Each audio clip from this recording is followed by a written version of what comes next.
Hey there, Heather. Are you still there? I still am. All right. I think we've got a few people here. If you want to go ahead and get started. Okay, great.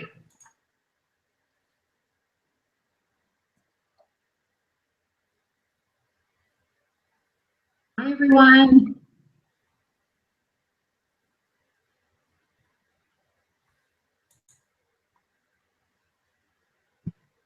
Hi, everybody. Thank you so much for joining us this morning. I'm so excited to introduce you to Misty Marsh. She is a great resource when it comes to knowing all about food storage. And one of the reasons that I signed up for this webinar is because I am currently at a point in my life where I'm kind of stuck on my food storage and I actually need to start all over.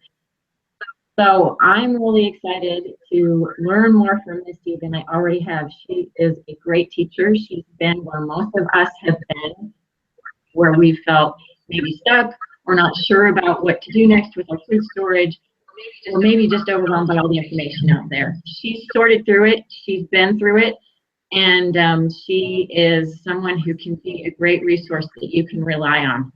So I'm going to go ahead and turn the time over to her so that she can get started and tell you about these different approaches to food storage. Thank you so much, Heather. It is such a pleasure to be here today, and I am so grateful to Heather for her willingness to trust me with all of you, her followers and people that she cares about. I promise to do all I can today to pack this class full of actionable and helpful information for you. Before I jump into the class, though, just a couple of things. If you look down below me, you'll see a chat box. You can type your questions in there as we go along through the class, and Heather can see those, but I won't be able to. So if you have a really urgent question that's something technical, she can text me and I can stop and help. But questions about food storage, just type them in as we go along so you don't forget them, but I'll be answering all those at the very end of the class. Now, I want to get started by introducing myself a little bit. None of you, most of you, I'm assuming, don't know me. This is probably the first time you've met me. And I want you to feel confident in the class that I teach you today. So I'd like to tell you a little bit about my background, how I came to being involved in emergency preparedness, and why I'm qualified to teach this class. So I'm going to start there, but I am going to switch over to some slides. Once the whole class and presentation is done, we'll switch back over to kind of this face-to-face format so that you can see Heather and I, and we can talk and discuss things that way. So give me just 1 minute while I switch over to my slides here.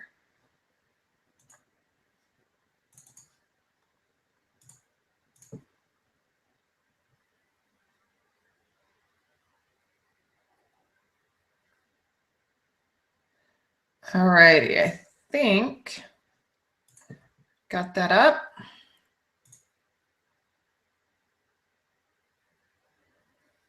All right. Heather, for any reason you are not seeing slides, send me a text, but I am seeing it on my side. So I'm going to go ahead and assume that's everybody's viewing that and get started. I grew up being taught by my parents and by the church, obviously, that food storage was important. We drank powdered milk and we had buckets of wheat in the basement. My mom even gave me a 3-month food storage supply, a basic supply, as a wedding gift. But to be honest, I didn't really believe in food storage. At least I didn't feel strongly about it. I had no real urgency to build a solid food storage or to learn how to use the little food storage that I did have.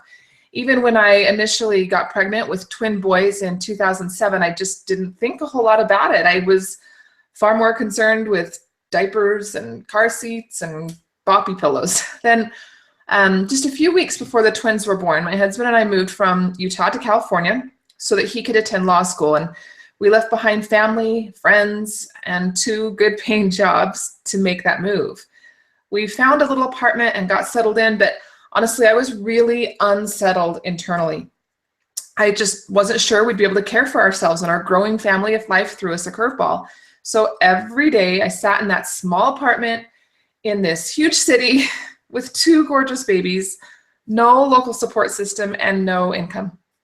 My husband was gone for 16 or more hours a day, and I realized that we needed to be better prepared. So I started Googling emergency preparedness, and I found a lot of information out there. You may have found the same thing if you've ever typed emergency preparedness into Google. Some of it was helpful, but honestly, a lot of the information I found was fear-filled, and all of it was kind of this hodgepodge of disconnected or conflicting advice. There was no step-by-step system telling me, do this first, now do this, then do this. Plus, a lot of the information was over my head or a little extreme, in my opinion, or it didn't apply specifically to me and my family. I was really afraid of all these different scenarios I was reading about online, but I felt really helpless because I couldn't figure out how to get prepared for those things. Studying up on emergency preparedness in this way through Google was kind of making it hard for me to enjoy my everyday life and squashing my optimism. I wanted simple, down-to-earth information that fit me. Just a normal, average mom who wanted to do her best to be ready to care for her kids. And not being able to find that kind of information made me feel panicky and vulnerable. So I did what I often do when I feel helpless, and I turned to God in prayer. He helped me to realize two things. First, He wants me to enjoy my life, my kids, my husband, the beach, the mountains, the rain. Life is there to be enjoyed. Second, He loves me similarly, though more perfectly, to how I love my own children. He expects my best, and He's not going to save me from every tough situation, but He will help me learn from those tough situations and develop character through them. Once I realized those two things, I was able to let go of my fear and obsession. I realized that all I needed to do was my best. And honestly, at that time, my best wasn't much without any income. Even if the bad things that I feared happened, the fact that I knew God could make them meaningful in my life in some way made them less scary. Now, this didn't get me off the hook when it came to working on emergency preparedness, because just like I expect my children to work hard and do their best because it's good for them to not always rely on me, I believe God expects the same from me. And my best wasn't much at first, but I did what I could. And doing that little bit allowed me to let go of my fear and that kind of doomsday type pessimism and start enjoying my everyday life again. So I started spending reasonable amounts of time experimenting with different methods or suggestions or ideas that I would find online. I'd research those things, compare different ideas, try one or two, experiment with them, and then I'd start all over. Over time, I was able to decide what really worked best for our family, and I started sharing what I was learning with others through my website. And as that website grew, it also brought the opportunity to test a lot of different preparedness products and food storage brands for free, because these companies would contact me and say, hey, you have an audience and we want you to talk about our product to your audience. So I would agree to test their product and then share what I felt about that product honestly on my website. This was a huge blessing because it allowed me to fairly compare some rather expensive products without having to actually purchase each one. I also found as my website grew that there were a lot of other people in my situation, a lot of people who were looking for simplicity and weren't finding it. A lot of people who wanted to get better prepared but didn't want to be obsessed with it or have it overtake their lives. A lot of others who felt panicky and overwhelmed and stuck.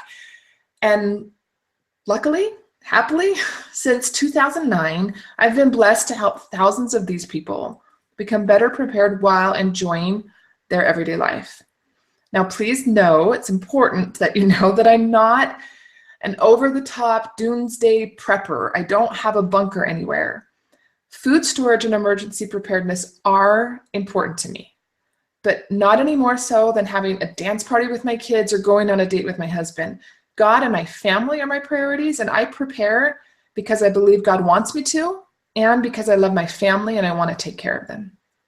So if you feel like I did back in 2007, then today's class was written for you. Or if you want to build a food storage, but you sit down to do it and your head spins because you just can't figure it all out, then I wrote this class for you.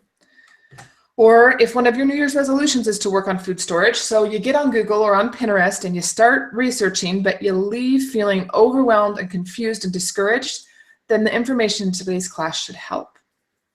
If you want to be able to confidently care for your family when things don't go as planned, but you don't know where to start, then today's class is for you. So my goal today is to help you first decide which method you will use to calculate out a food storage plan for your family. And then second, to give you the tools to make doing that simple. Now we'll cover 4 methods for calculating or building a food storage for your family. The Just Add Water Meals method, the Basic Calorie method, the Calorie Plus method, and the Recipe method. And there are pros and cons to each of these methods. So we'll discuss those today in order to help you choose which one is best for your family right now. I'll also show you then how to calculate what your family's needs are based on the method you choose so that you don't waste hours of time trying to figure that out yourself. And last, I'll teach you how to make that chosen method work for you well so that you don't waste money on food storage you're not going to use. We don't want to see you wasting your investment. But please make sure you stay till the end, because it's at the end of class that I'll be giving everyone access to a printable summary sheet so you can remember what you've learned, food storage conversion charts, and 3 different food storage calculators for free. And yes, I make you wait till the end of the class to get those so that you actually get all the information first. Now these calculators typically cost $10 each or $30 total on my website, but I'll be giving you them for free at the end of the presentation. Plus, you'll also have the opportunity to ask any questions you might have about food storage. Now, if you're just joining us, there is a chat box right underneath the video where you can type in questions as we go along. I cannot see those questions during the presentation though, so I will get to them all at the end, but I promise that I will answer all of them.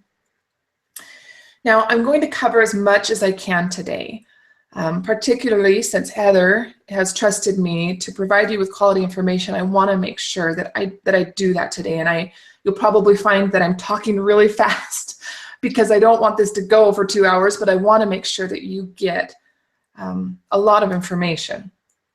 But the honest truth is I can't tell you everything I've learned in the last 9 to 10 years in just an hour. So at the end of the class, I will also give you an opportunity to continue learning and working with me if that's something that you're interested in. All right, let's jump into the class material. Giving thought to the method you will use to calculate your family's food storage is important. Over the last 10 years, I've seen many people begin stocking up on food without planning anything out first. And honestly, that's just not the smartest way to do things. And I can say that because that's how I did it when I first started back in 2007. Yes, storing any food is always better than storing no food, but when you start without a plan, you create a lot of inefficiency, which results in wasted time and wasted money, and I don't want you to waste either of those things. So as I walk you through your choices today, give some serious thought to what will work best for your family, and that might be different from what works best for my family or for Heather's family or for your siblings' families, and that's okay. We want you to figure out what works best for you. The first method that you could use to build a food storage for your family is pre-made Just Add Water meals. Now these are pouches of food that have a number of different ingredients in them that you can use to make a meal. So one example could be a pouch that has oats, freeze-dried fruit, nuts, and a bit of sugar. And you use that, you add water and use that to make hot cereal. Or another pouch might have noodles, tomato powder, mushroom seasonings, and freeze-dried sausage to create spaghetti. In order to eat them, you simply add hot water, let them sit for a bit, and you're good to go. Now, at first glance, Just Add Water meals are very appealing to many people for 2 main reasons. First, they make planning what you need to store very, very easy. You simply buy a bucket full of the number of meals you want, and bam, you're done. No fancy calculators needed. Second, they're very easy to use. There's no need to learn to cook with your food storage when all you've got to do is add water, right? That's a pretty simple step. In addition, there's one other reason that I personally store a few of these. In a true disaster situation, I might not be able to find 8 different ingredients, pots, pans, and dishes, silverware all right away. So for this reason, I keep a few Just Add Water meals upstairs in my regular pantry, in my 72-hour kit, and in my car. The convenience would be very valuable for the first few days following a disaster. However, I've also found that many people don't know about some of the downsides to Just Add Water meals. So here are 5 that you should consider. First, they honestly don't taste great. I've tried them from out there, and I've never found one that's just blown me away that I could eat this for dinner every night. There's a few reasons for this. Everything is in the same bag, right? So the tastes just kind of all mesh together. And then in addition, you have to cook everything for the same amount of time. So you're gonna have to choose between soggy noodles or crunchy mean beans and meat. Now, because of this inferior taste, they become very difficult to rotate. It's pretty unlikely your family's gonna wanna eat them instead of your regular dinners that you make with fresh ingredients. So they're just gonna sit on your shelf unless you're forced to use them. And if you're never forced to use them, you could end up tossing out thousands of dollars worth of food, and that is something we want to avoid. Third, they're not great nutritionally. In order to maintain a 20+ year shelf life when you mix ingredients that way, you have to have additives and preservatives. So these are going to have a large amount of salt, MSG, sugar, or other damaging additives. Now, obviously, eating those things for a day or two isn't going to permanently damage anyone's health. But if you use these for long-term food storage, you could damage your health over weeks or months of eating that. There's one other reason that these aren't great nutritionally. Most Just Add Water meals are really heavy on white grains like rice or pasta, and they'll have some veggies and protein, but usually very little, so they're just not well balanced. Those refined grains are going to be full of calories, but not much else, and they're not going to sustain your energy long term. Fourth, they're not going to help your mood in an emergency situation, and people sometimes laugh when I say this, but what you eat affects your mood. It really does.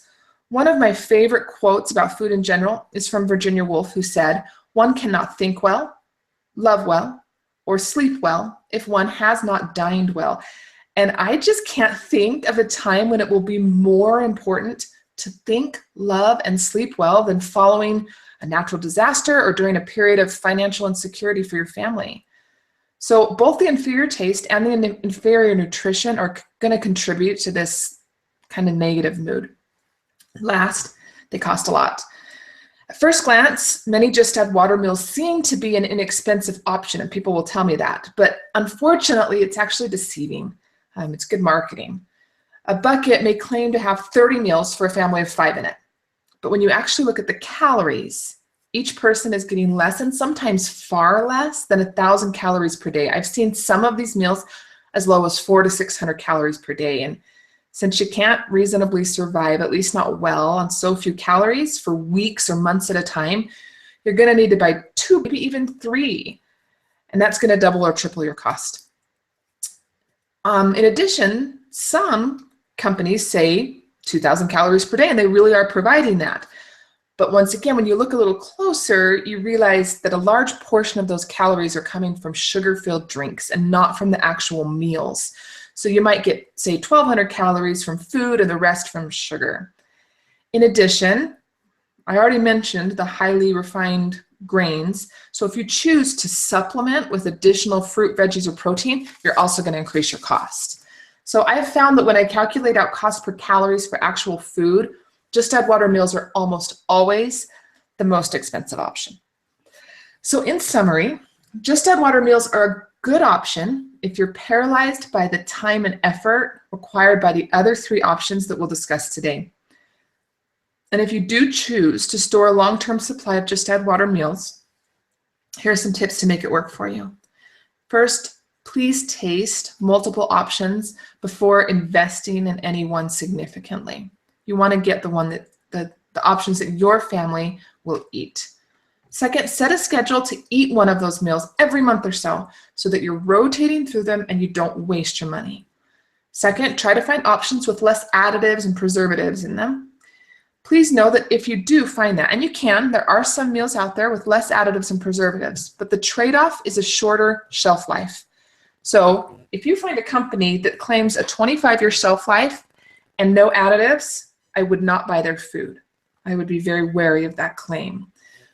If you do find a company that has less additives, they're going to have a shorter shelf life. And so you'll need to make sure that you're rotating through them more often. Look for options that have a good balance of all the food groups, or purchase additional fruits, veggies, and proteins to have on the side. And then last, be careful of that cost. Make sure you're figuring and comparing cost per calorie, not just cost per meal.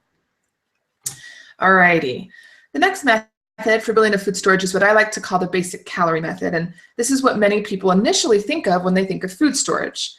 The basic calorie method includes life-sustaining foods like whole grains, beans, oils, sugars, baking supplies, powdered milk. Now, when you use this method to plan your food storage, you calculate what you need based on the number of calories you want to eat each day. Now, a lot of people will ask me, how many calories should I store? That's actually one of the main questions I got as I've done these classes and webinars this month. 1 minute, I need a short drink. Excuse me. All right. It's a great question. How many calories should I store? But it's not one I can answer directly because I'm not in your home. I don't know your habits and your needs. However, I can guide you in making a decision. So consider these 3 questions. First, how many calories do you eat right now? If you don't know, take a guesstimate. Most adults are somewhere between 1,800 and 2,500, including teenagers. Most kids are somewhere between 1,200 and 1,800. So how many calories are you eating right now? Second, how much exercise or other physically exerting tasks do you do each week? And last, as you think about the disasters that are most likely to happen in your area, would you have to do more or less physically exerting tasks than you're doing right now? Most people, well, I wouldn't say most, many people choose to store a very minimal amount of calories per day. I'll have some people contact me and say, hey, Misty, will you create a food storage plan for me? We want 1,000 calories per day per person. Well, in my opinion, that's just not wise, because it's very likely you're going to need more, not less, energy in a disaster situation. Even if it's simply a job loss and you're extra stressed, your body's going to burn more calories. So I suggest you store at least the number of calories you currently consume, if not more. All right, there are 3 main benefits to using this method to plan and then build your family's food storage. First, it is extremely cost effective. These foods are the least expensive calories you can get. This is how I started back when we had very little money, but I wanted to do something. Second, it's relatively easy to plan. While it's not quite as simple as the Just Add Water meals, it's not going to take days or hours to plan what you need. The calculator I'll be giving you at the end of class today will do the math for you, and in just a matter of minutes, you're going to have a shopping list ready with what you need to purchase. Last, this method offers quick peace of mind. Most families can afford both the time and the money to get at least a 2 to 4 week of basic foods in their home. A 2 to 4 week supply, of basic foods in their home, and that can bring valuable peace of mind. The reason that's valuable is because those quick wins give you the motivation to continue moving forward. Oh, hey, I just got a 2 week supply. I'm going to try for a 4 week supply, and now I'm going to try to add X to my food storage, and then you can move on to other areas of emergency preparedness. Those quick wins are important, and that's a huge benefit to this method. There are some things I'd like you to think about if you're considering the basic calorie method, and here are 6. First, there's a learning curve to cooking with these foods. Most people don't regularly use things like wheat and powdered milk in their everyday cooking, and some people don't bake or cook from scratch much at all, so they might not use things like sugar and baking soda. If you fall into that category, and I understand that not everyone does, but if you do, you're going to face a learning curve as you begin to use these basic foods. And you might think, like I did 10 years ago, oh, well, I'll just get them now and learn to use them eventually. But I highly suggest you don't do that. If you store these types of foods but don't learn how to use them, you're going to significantly increase your stress level during an emergency when stress is already high. Here's just one example. Let's say that you store wheat, but you don't learn how to use it. Then an earthquake or something happens and you don't have power.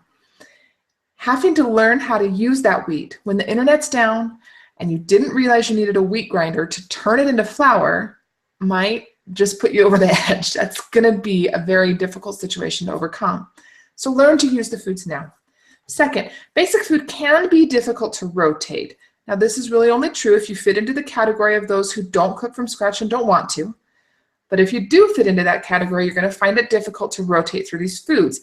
Even if you're disciplined enough to learn how to use them, if you don't do that regularly, they're just going to sit on your shelf and not be used unless you're forced to. And once again, this is a waste of money, which is what we're trying to avoid. This is why you think about your food storage before you just start buying it, so that you don't waste money and food and time. Third, eating only basic foods can cause food fatigue. Now, when cooked by someone who knows how to use them, most basic foods really are quite tasty, but it's the lack of variety that can cause that food fatigue and affect your mood in the way I mentioned earlier. Again, you want to be at the top of your game during an emergency or a job loss or a disaster. And so this is just something to think about when you consider this method. Fourth, basic foods can cause digestive issues. Now, while the foods in this category are all healthy, there is a little catch here. If you're not used to eating whole grains and beans, but then start doing so because you're forced to, you're going to get sick with digestive issues. Those are going to sap your energy just when you need it, increase your stress, and add more problems during a difficult time. In a true emergency situation, if you don't have access to quality medical care, these issues can be dangerous, particularly if you care for young children or the elderly. However, once again, if you learn or already know how to use these foods and then do so regularly in your everyday cooking, that's not going to be an issue for your family. Fifth, basic foods are missing certain nutrients. While none of the foods found in this food storage plan, I'm stuttering over my words here, they do lack the nutrients that are found in fruits and vegetables. You can get some of those nutrients by sprouting your grains and beans, but not all of them. Last, it can be difficult to create full meals with just basic foods. This method simply calls for storing enough basic calories to sustain life, but that doesn't automatically mean you're going to be able to make full meals out of the calories you have stored. You can rotate through the ingredients by making bread or serving a side of beans for dinner, but it can be very difficult to create full meals from just basic ingredients. So in summary, the basic food storage method is a good option for those who are on a tight budget, who like or are willing to learn to cook from scratch. And if you choose to go with this method, first learn to use the food you store if you don't already know how. Then make certain you have a grain mill so you can turn your grains into flour. Cook from scratch at least weekly so that you can rotate through your food storage for two reasons. One, so you don't waste it, and second, so your digestive systems are used to it. Store your family's favorite spices and herbs in addition to what the calculator is going to recommend to help avoid that food fatigue. Learn to sprout your grains and beans so you can get some additional nutrients there. And then last, consider gardening or storing fruits and vegetables at some point in the future as your finances allow. All right, what I call the calorie plus method is similar to the basic calorie method, but it is more robust. This method still uses whole grains, beans, powdered milk, and baking supplies as its base. But it also includes fruits, vegetables, condiments, meats, and even cheese if you want that. What you need to store is still based on calories per day. Now, there are four main benefits to this method. First, it is still pretty easy to plan. There's going to be a few more items in the calculator than there would be for the basic calorie method, but it's still a simple process that isn't going to take you a huge amount of effort. Next, your food will be well balanced and nutritious. You're focused on balanced calories for this method, not just calories. The calculator I'll give you later today focuses on what the FDA recommends in their, well, it used to be called the food pyramid. It's a little different now, but you're getting a certain percentage of your calories from each food group. So this means your food storage is better balanced and more nutritious overall. Second, you won't experience food fatigue because you have a wide variety of foods in your food storage. And last, creating meals will be easier. Now, it's not going to be quite as easy as the recipe method, which we'll talk about next, but creating meals from food storage built using the Calorie Plus method is far easier than just the calorie method because you have things from all food groups. However, there are still a few drawbacks to this method that I want you to consider. Some of these might be familiar. First, there's a learning curve. This method is still heavy on those grains and beans. So if you don't know how to use them, you're going to have a learning curve. similar to the basic calorie method. Second rotation can still be difficult. Some of that is for the same reasons that the basic calorie method was. But in addition, I found that even though people are storing foods they might be a little more familiar with, they still don't use them regularly. For example, I don't like canned green beans or most any canned fruit or vegetable, to be honest. But when I started adding produce to my food storage, that was the only way I knew how to get shelf-stable produce. So I stored canned green beans. And sadly, we rarely ate it and we wasted a lot of it. You might experience the same problem if you don't know where to get quality food. In addition, this method is still going to require that from scratch cooking we talked about earlier. And if you don't do that regularly, you may waste your food. Once again, I really don't want you to do that. Hopefully that's becoming a theme here. All right. Third, you may still experience those same digestive issues because you're still storing whole grains and beans. So just make sure that you're using it and then you don't have that problem. And last, it can be difficult to create full meals. Now, I know that I've listed this as both a pro and a con. First, if you choose to store food based on calories, then doing so using the Calorie Plus method will make creating meals easier than doing so using the basic calorie method. And that's why I've listed it as a pro. But anytime you store food based on calories, you're still going to end up with some odd or awkward meals. And that's because even if you have a balanced number of veggies, grains, dairies, you might have too much or not enough of one specific ingredient. For example, you may end up with a lot of extra spaghetti noodles and not enough tomato sauce. So in summary, the Calorie Plus method is a good option for those who want a well-balanced food storage, don't need the least expensive option, and aren't ready to spend the time required for the last method we'll discuss today. So if you choose to go with this method, learn to use the food you store once again. If you don't already know how, make certain you have a grain mill so you can turn your grains into flour and then cook from scratch at least weekly. So you're rotating through your food storage and making sure your digestive systems are used to that food. The last method for building a food storage is what I call the recipe method. And the idea behind this is that you should store ingredients you need to make specific recipes instead of just basing your food storage off of total calories. So in order to do this, you have to get a little more organized. The first step is to gather recipes that your family already likes to eat. I don't suggest, if you're going to choose this method, that you go out and find a whole bunch of new recipes because your family may or may not like them. Choose recipes you already know they like to eat. Then convert those recipes to use shelf-stable ingredients instead of fresh ingredients. And then last, calculate how much of each ingredient you need for the supply you want. So if you want to eat a different dinner every day of the week, and you want a 1 month supply, then you need to make the ingredients for each dinner 4 times, right? Now the calculator I'll give you later today is going to do all that calculation for you, but you're still going to have to gather and convert your recipes. This isn't possible with all recipes. For example, there's no full steak that's available in shelf-stable format.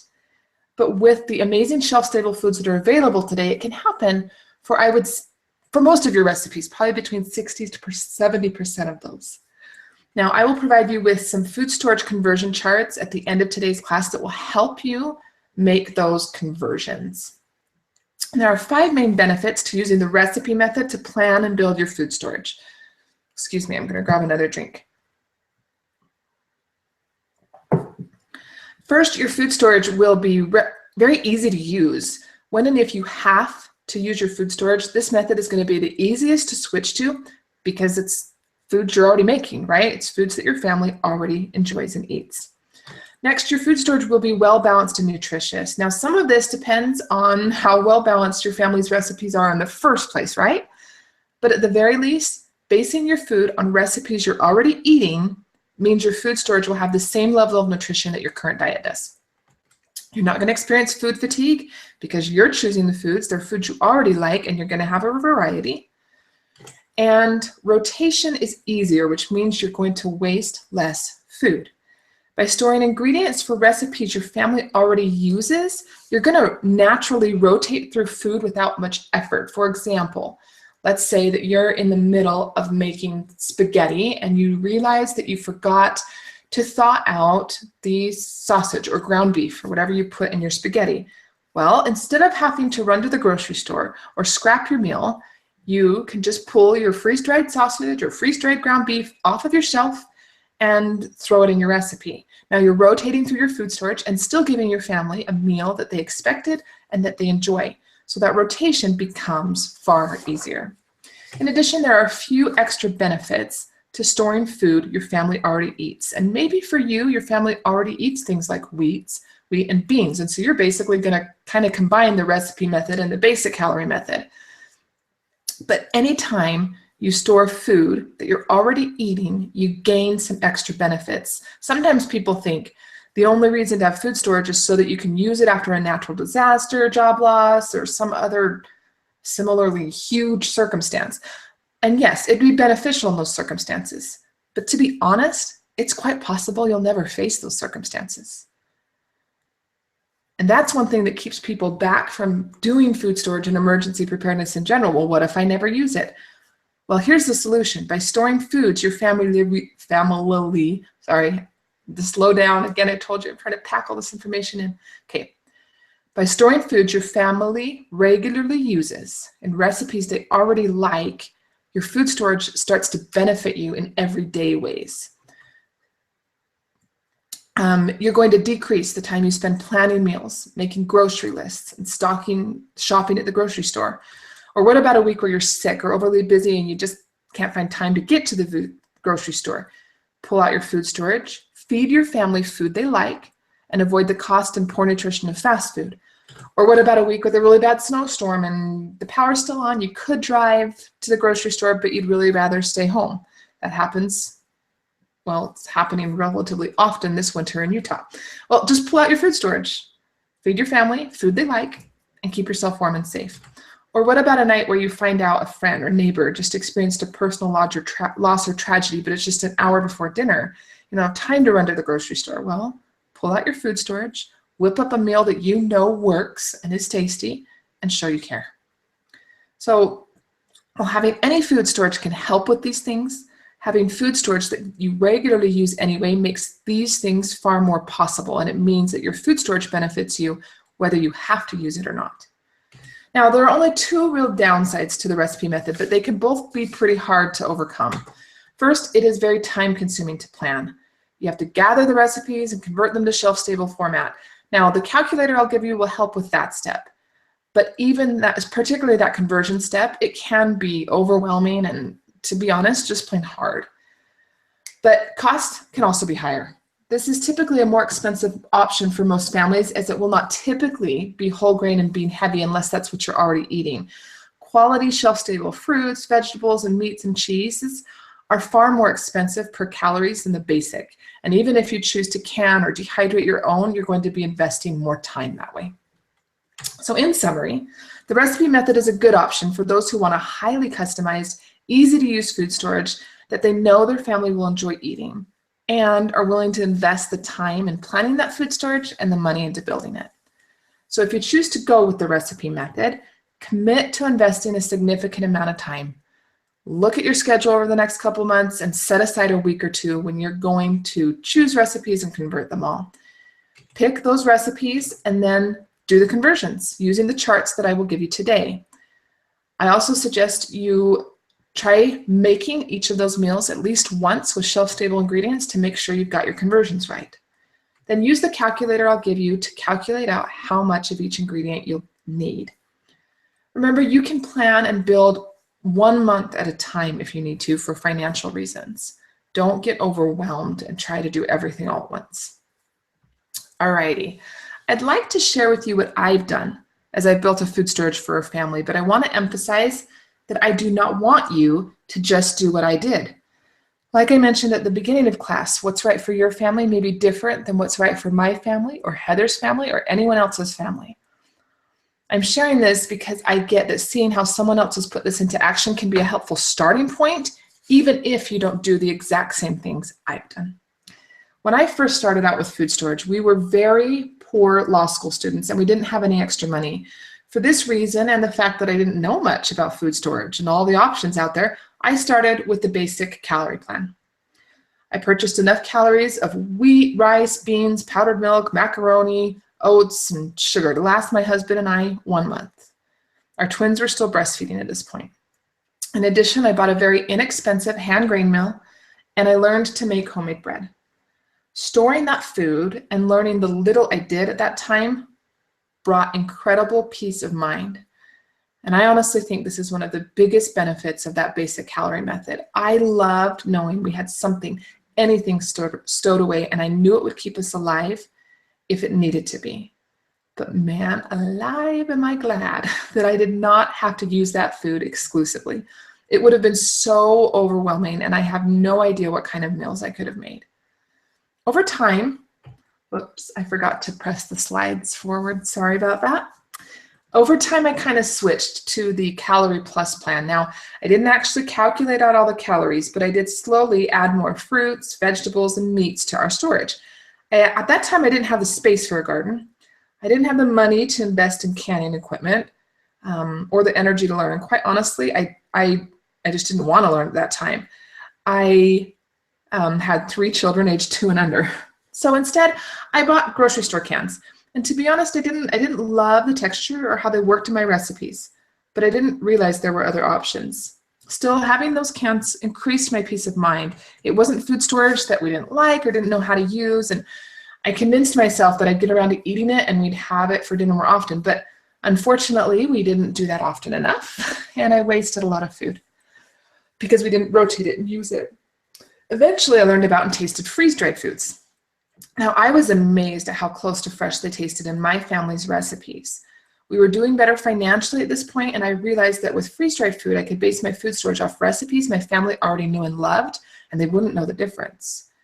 My goal was to create a full plan based on a bunch of recipes, but as I can sometimes be, I was a little overzealous, and that ended up being harder than I thought. So I started by simply adding food I knew I used regularly in recipes. So for 2 years, I just kept randomly adding things like freeze-dried chicken, green beans, corn, strawberries, potatoes, cheese, etc.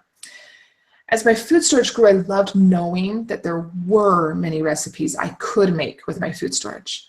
But I still wasn't sure how much of each ingredient I needed for a 3 or 6 or 12-month supply. It wasn't until 2014 that I actually sat down and calculated that out. And I started by choosing recipes we loved, just like I recommend you do.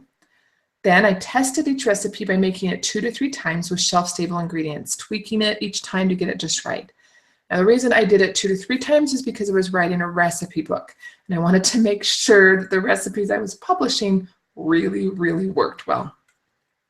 Once I had every recipe converted, I created the calculator that I'll give you today so that I could figure out exactly how much of each ingredient I needed. Now, as I thought about the process I went through, I want to offer some encouraging thoughts. First, some food is better than no food. Please don't let the fear of choosing the wrong method keep you from storing food for your family. Make the best decision you can with the information you have, but make a decision and then act. Store something. I promise that the peace of mind is priceless and will motivate you to keep moving forward. Second, it's okay to start simple, even if that's not where you want to end up. It's okay to start with the basic calorie method. I did. It's okay to always use the basic calorie method if that's what's best for your family. Or start with the recipe method, but pick just a couple recipes instead of the 14 dinner recipes that I picked. You don't have to go all out like I have recently. I did not start that way. I do suggest that you keep your long-term food storage goals in mind so that you don't buy things that won't fit into it at all. But starting simple allows for those quick wins I keep mentioning that motivate you to keep moving forward. Third, mistakes are okay. I wish I'd never stored so much canned grocery food, but hey, I learned. Our family had food insurance during that time, and it ended up benefiting a local food bank. It's okay that I made the quote-unquote wrong choice for our family. It was better than not making any choice at all. Last, the method you choose will likely change and evolve over time. Maybe right now, you don't have time to learn to use basic foods or how to can or how to dehydrate your foods. But in 5 years, when all your kids are in school, you will have that time. Or maybe right now you're living on student loans and you don't have any extra income for freeze-dried foods. So you start by canning and dehydrating and gardening your own produce. But in 10 years, when you're well into your career, you'll be able to afford freeze-dried foods. Your tastes will likely also change over time, which means you may change the recipes you store food for, and that's okay, as long as you're rotating through it, right? So be open to these changes. Keep them in mind as you choose which method you're going to move forward with for now. So remember my story and those 4 encouraging tips. You can build a food storage for your family, and you can gain peace of mind and become more self-reliant. Now, as a review, Just Add Water meals are a good option if you're paralyzed by the effort and time required by the other 3 options. The basic calorie method is a good option for those on a tight budget who like to cook from scratch. The Calorie Plus method is a good option for those who want a well-balanced food storage but don't want to spend the time required by the recipe method. And last, the recipe method is a good option for those who want a customized, easy-to-use food storage and are willing to invest the time it takes to build that food storage. Now, many people emailed me before these classes asking about inventory systems. So I already have food storage. How do I keep track of it? I want to make sure my food storage doesn't go to waste. There are 2 systems I recommend. The first is a paper system. It's called the Preparedness Planner. It was created by my friend. Her name is Jennifer, and she became a friend after I found her planner. This planner is extremely well done, very high quality, and thorough. You can print just the pages you need if you don't need everything in it, but it helps you organize your food by area. It helps you know where things are, when things expire, and to keep track of all that. Jennifer also offers support if you have questions about the planner and how to use it. She's very responsive to emails and questions. Next is, if you like an electronic version or an app for a smartphone, I use one called Prep and Pantry. Now, this one was just recently sold, so there have been some changes lately and a glitch in one of the upgrades. However, I emailed the new owners and they said that that should be fixed very soon. So if you go over and see the reviews, you may see some negative reviews. I'm very hopeful that those things will be fixed soon. The reason I like this app is because it allows you to categorize things by area in your home, which is helpful if you don't have a dedicated storage room or if you have small space. If you've got to store things, up in your daughter's closet and under your son's bed and out in the garage, it helps you keep track of what is where so that you can use things. In addition, you scan food in as you put it into your storage areas, and you scan it out as you put it into your pantry area where you're using it. That way, when you're at the grocery store and you see a sale on something, say rice, you can immediately look up how much you need, and that way you don't over or underspend when you find a great deal. All right, I lost my train of thought here. Okay, calculators. There are 3 different calculators that I've created to help you calculate your family's food storage needs once you've chosen your method. The first is for the basic calorie method, the second is for the Calorie Plus method, and third is the recipe method. As I mentioned earlier, the Just Add Water meals doesn't need a calculator. Each calculator can be adjusted in various ways to fit your family's needs. You might use one calculator now and a different one in a few years, or you might start with a 1-month supply and eventually work up to a 12-month supply. Now, I typically charge $12 or $10 for each of these calculators on my website, but as a thank you for attending today, for investing your time, and for trusting me, I'd like to give all 3 of them to you for free. Below this video, you'll find a button that says Food Storage Class Free Resources.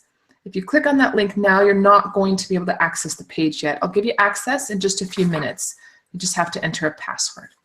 But once you have access, you're going to find the 3 calculators along with videos showing how to use each one, a summary sheet of today's lesson, as well as multiple food storage conversion charts that will help you if you want to use the recipe method.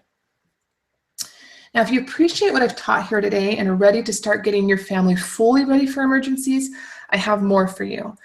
As I mentioned at the beginning, I simply cannot share everything I've learned in the last 10 years with you today. But I get that you might want to do more than simply calculate a food storage. You took the time to show up today because you're smart and you want to care for your family. in all situations, and you don't want to rely on other people who may or may not be reliable to do that for you. Maybe you even have a New Year's resolution to get your family prepared. But you're also here today because you haven't quite found a way to fully prepare your family yet. You're not completely comfortable with the level of preparation that you have. You're busy, you don't have time for the never-ending Googling that I went through 10 years ago. Maybe trying to fit emergency preparedness into your life feels like pushing a round peg into a square hole. It's something you want to do, so you keep trying, but you just can't quite get it to work.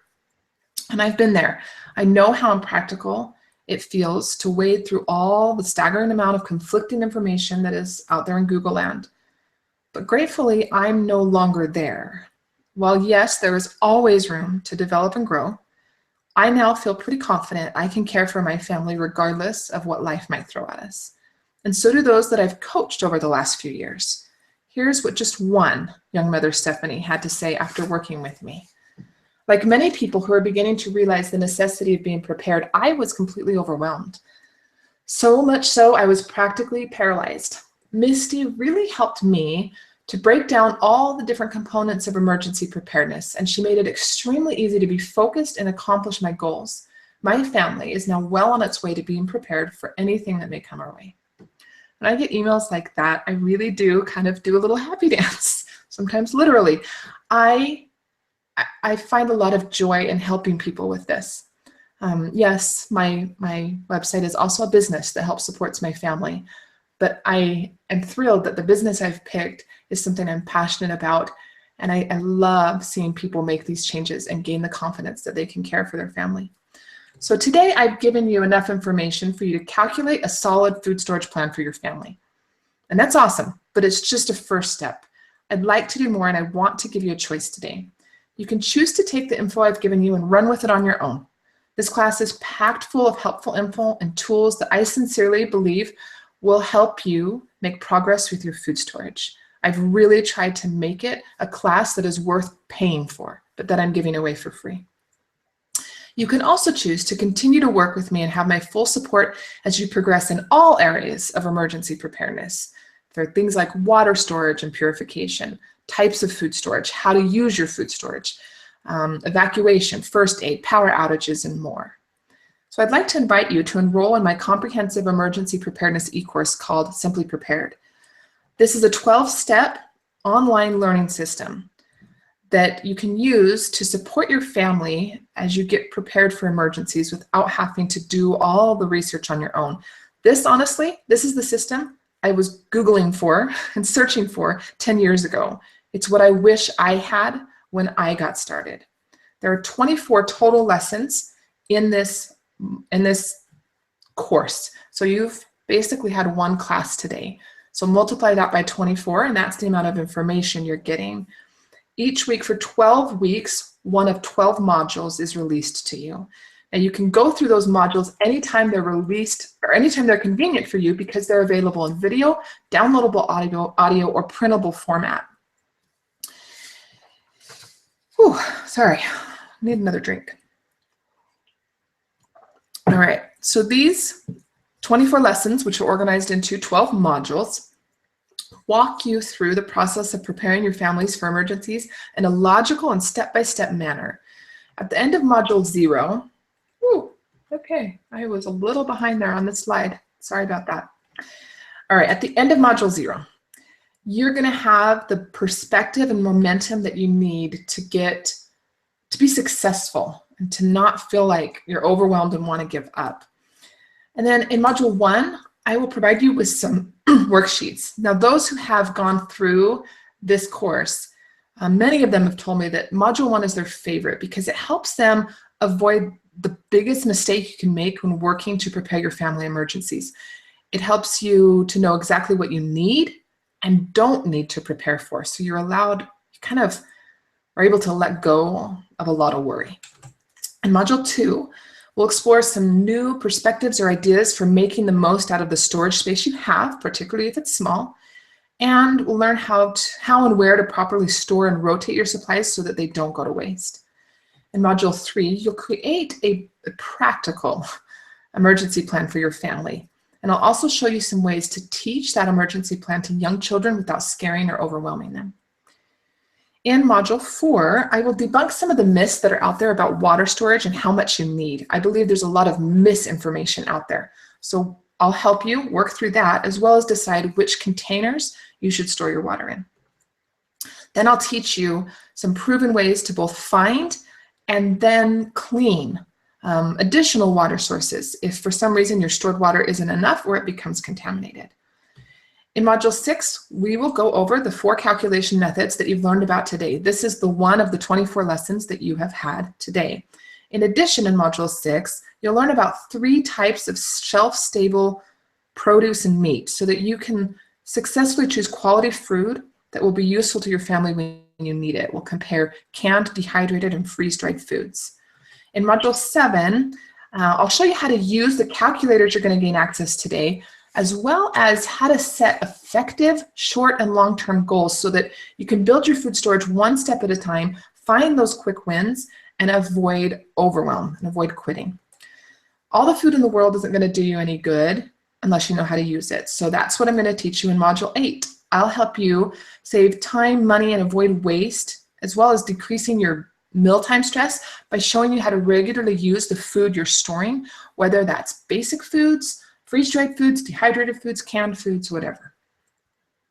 In addition to food and water, there are a lot of other preparedness supplies that are important in a well-rounded preparedness plan. So in Module 9, you'll find out which first aid, communication, hygiene, and sanitation supplies are useful, practical, and reliable, and which ones you don't need. Power outages are a disaster that most everyone will face at one time or another, and long-term outages can be dangerous. So I will teach you and make sure that you have the skills to know how to cook without power, and then how to stay warm if it's hot and cool if it's, how to stay warm if it's cold and cool if it's hot. So I got that backwards there, without power. And finally, in Module 11, I'll help you create an evacuation plan that guarantees you're going to grab what's most important for your family, even if you're panicking. Now, you will log into a membership portion of my website in order to access these 24 lessons. But in addition to those, you will also find worksheets within that membership portion of my lesson that will help, or of my website. These worksheets are designed to help you apply what you've learned to your family so that you don't just do exactly what I did. I don't want you to invest time or money on the wrong thing for your family. In addition, you'll find a challenge for each lesson to help you apply what you've learned, printable summaries, comparisons, and lists so that you can remember what you've learned or go back a year or two from now as your situation has changed without having to re-watch the entire lesson, although you can do that if you want to. In addition, you'll get various charts that will summarize the pros and cons of the different options we talk about so that you can make informed decisions with your spouse or other family members and make sure you're doing, again, what's right for your family. Then outside of the course content where you log in, you will also have access to 3 additional bonuses. The first is a community where you can get support from other smart moms and families who are working to get their families prepared. Plus, I'll be in there and I'll answer any question you have about the course material and how to apply it to your specific situation. In addition, you'll be able to attend 3 live Q&A calls with me. This is another place where we can discuss the course content and apply it to your family in more detail. You will also have access to 5 expert extras. I have called in some of my friends in the preparedness community and asked them to go into greater depth into topics like gardening, canning, dehydrating, so that if you're interested in those things, you can get some additional support and help. Now, there are also 2 bonuses you get at course completion. The first is that everyone will receive their own preparedness priority roadmap, which will help you continue to invest your time and money wisely, even once the course modules are all complete. Plus, anyone who completes all the course worksheets by August 31st will also receive a $50 credit to Thrive Life, which is my favorite food storage company, to purchase the food storage of your choice. So you get $50 in free food storage. Now, to enroll in Simply Prepared, you can choose to invest 3 payments of $97, or you can save by investing $249 in full at the time of enrollment. Many students have completed the Simply Prepared e-course over the last couple of years, and I want to share with you what just two of them have to say. First, Rob. He is a former U.S. Marine and a current firefighter and paramedic. He says, preparedness has been my thing for more than 20 years. Misty has by far the most complete and well thought out preparedness course of anything I've seen. It will be the best money you spend on preparedness.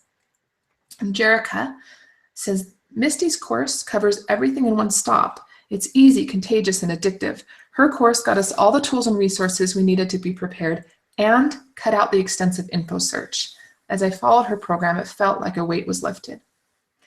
Now, I know that it can be easy to procrastinate any of our goals, but particularly emergency preparedness, I think.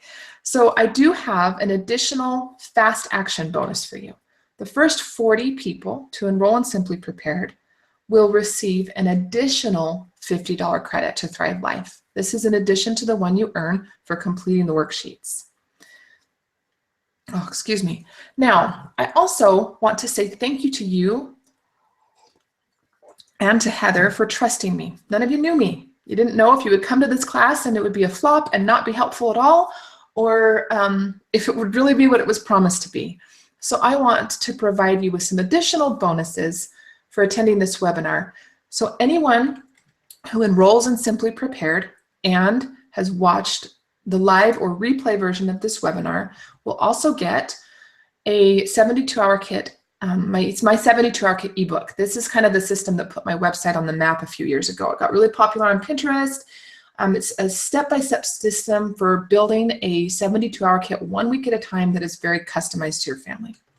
You'll also get a copy of the recipe book I mentioned earlier that I was trying to make each recipe multiple times, make sure they all turned out perfect. These are the recipes that my family stores food for. And then last, you'll get my grab and go binder pages. These are pages you can type into to fill out your family's information and then print to put in a binder you can grab and go. But the fact that they're electronically fillable makes them also very easy to edit if you need to change your family's information at any point. Plus, Heather has decided to be kind enough to offer you 2 additional bonuses if you choose to enroll in the Simply Prepared e-course. She will send you 2 PDFs or ebooks. One about 51 resources for LDS youth leaders, and the second is her ebook, The Smart Way to Plan Meaningful Youth Activities. All of these resources will be sent to you within 48 hours of when you enroll in the e-course. So there's just a summary of them all. Sorry, I didn't realize I'd thrown that slide in there, but there's all the 5 resources that you will get as bonuses when you choose to enroll because you've attended the webinar today. Now, I know you're busy, so you'll have lifetime access to the materials in the e-course and the Facebook community that's built for it. This means that while the modules are released one at a time, 1 week at a time, they're never taken away from you once they've been released. So if you need to, you can work through the course at your own pace over 3 months or 6 months or a year. Plus, because the content is downloadable, you can work on the course material anytime, day or night. You can listen to it during your commute. You can read it while relaxing in the tub. You can watch it while you're on the treadmill. Finally, I want you to be confident and comfortable in your investment. So I offer a 100% money back guarantee. If for any reason the course doesn't meet your needs, you have 3 weeks from the start date to request a full refund from me. If you'd like to read more and learn more about this course, you can click on the button down below the chat box that says Learn More About the Simply Prepared e-course. If you have any questions about it, you can type those in as well, or you can email me privately. Alrighty, let's move on to the free resources I promised you as a thank you for attending today. I truly am grateful for your time and excited to make these gifts available to you for free. This is a fun part of my job. You can access those resources by clicking on the button below that says Food Storage Class Free Resources. It's going to ask you for a password, and the password that you will need to enter is food storage, but it's all one word. There is no space between food and storage, and it's all caps. So FOODSTORAGE, food storage, all one word and all caps. On that page, you'll be able to download the calculators, watch tutorial videos to help you learn how to use them.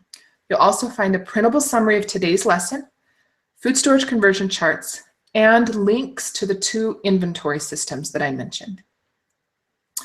All right, I am now ready to answer your questions. So I am going to turn my slides off here and turn Heather's mic and camera back on.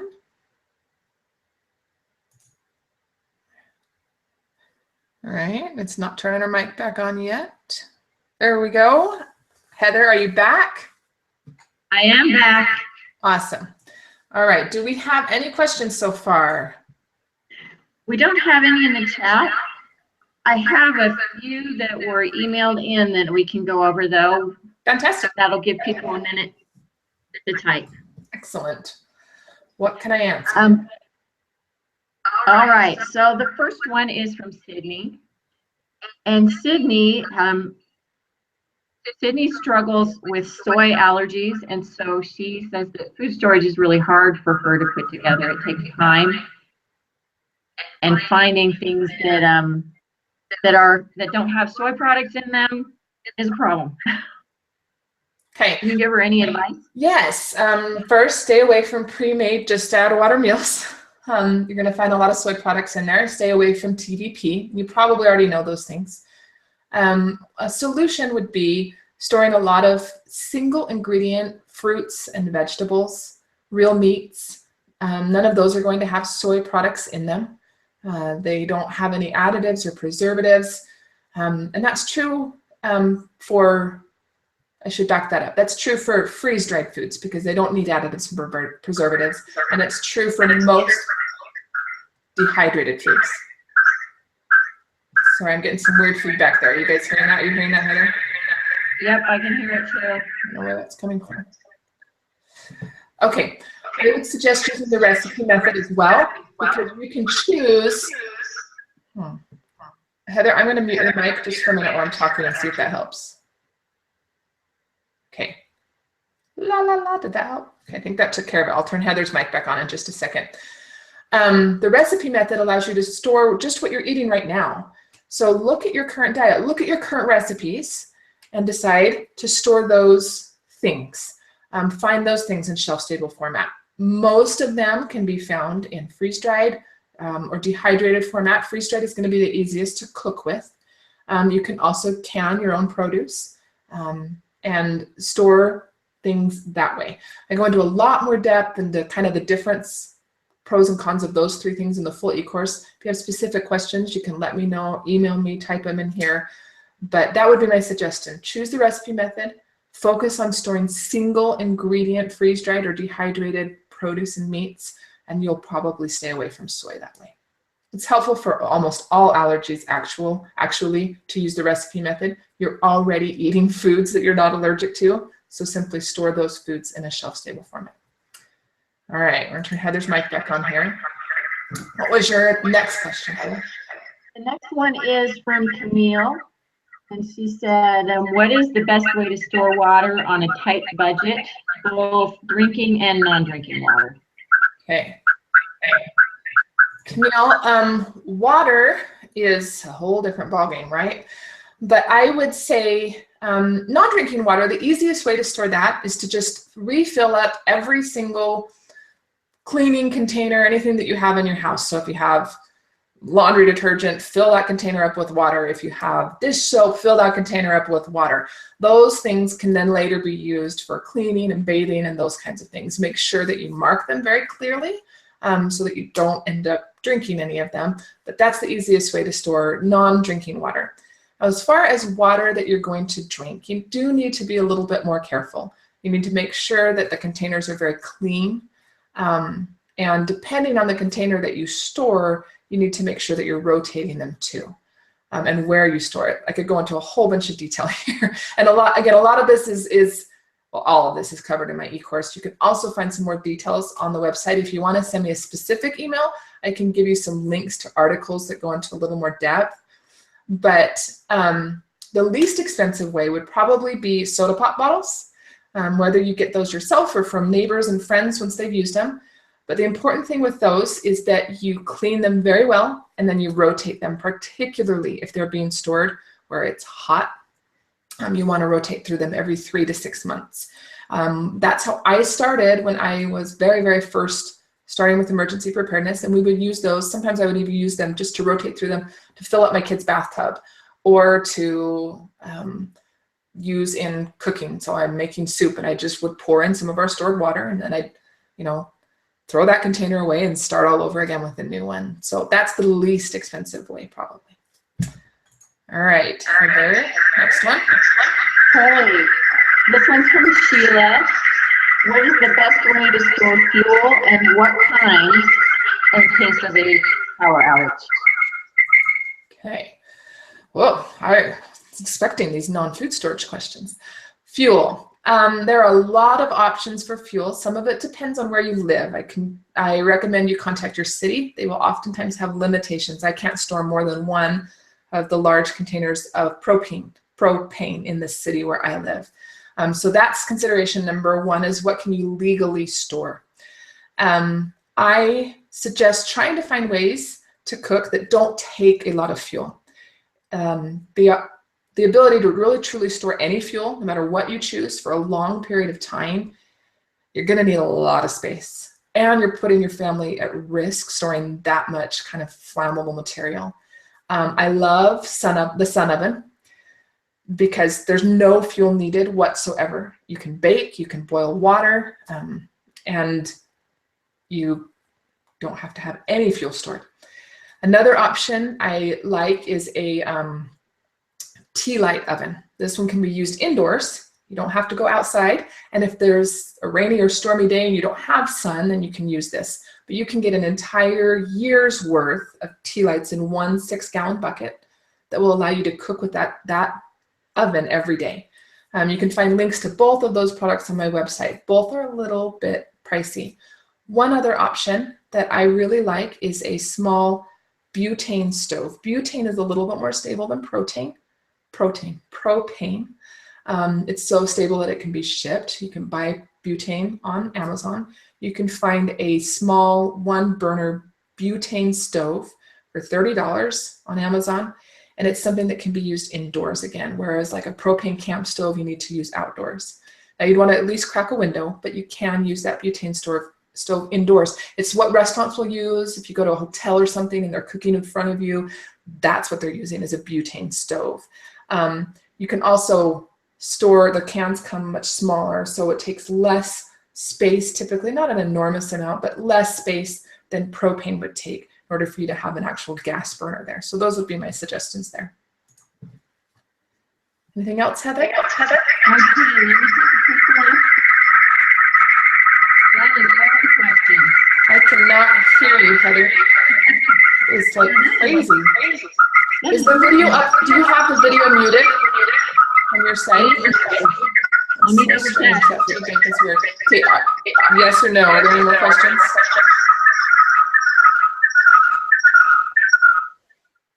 Okay. All right. If anybody does have any additional questions, please email me. I'll be sending out a replay shortly here in just an hour or so. You get that replay, you can rewatch it, or you can just reply to it as well and ask me questions. I'm happy to help however I can. And again, I'm very grateful that you were here today. And we will talk to you again soon. I'll turn Heather's mic off here too and let her sign off. All right, guys, thank you so much for joining us.